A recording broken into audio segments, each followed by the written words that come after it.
এই দেখুন বন্ধুরা, আমার আজকে রান্নাঘরে ঢুকতে একটু দেরি হয়ে গেছে। আজকে খুব তাড়াহুড়ো লেগেছে। আমি দেখুন এই যে ইলিশ মাছটা আজকে রান্না করব।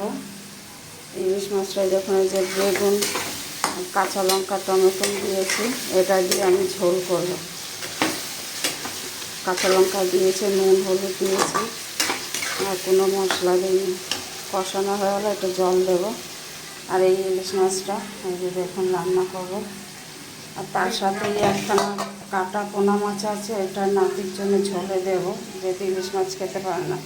আর এই মাথাগুলো আমি রেখে দেবো। মাথাগুলো দিয়ে কালকে দেখে পুঁই শাক রান্না করব। মাথাগুলো রেখে দেবো। আমার তার আগে রান্না হয়ে গেছে। তার আগেই দেখুন আমি একটা তেঁতো চচ্চড়ি রান্না করেছি। এই যে দেখুন একটা তেঁতো চচ্চড়ি, উচ্ছে, আলু, বেগুন, টমেটো দিয়ে করেছি। হ্যাঁ, ভাতও হয়ে গেছে দেখুন। আর তার সাথে দেখুন আমি টক ডাল করেছি। এই দেখুন গাছ থেকে আম পেড়ে টক ডাল রান্না করেছি। এই যে টক ডাল রান্না করেছি। আজকে আমার দুপুরে রান্না এই হচ্ছে। এই মাছ হয়ে গেলে পরে রুটি করব। মাছ হয়ে গেলে রুটি করব। রুটি করার পরে তারপরে আরেকটা জিনিস করব,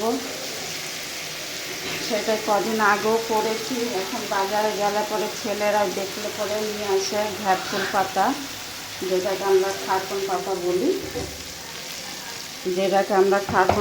বলি, সেই নিয়ে এসছে। কালকে যেটা মঙ্গলবার গেছে, কালকে আর ওইটা রান্না করিনি, ওইটাকে করবো এখন। ওটা সবার শেষে করব, ওইটা ছেলেরা খেয়ে যেতে পারবে না। আমি এখন তাড়াহুড়ো করে মাছের ঝোলটা বসাচ্ছি। জল দিয়ে দিলাম।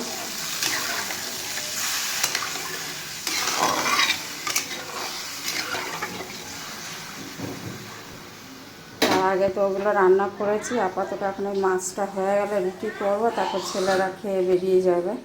আমি পরে আস্তে ধীরে করব।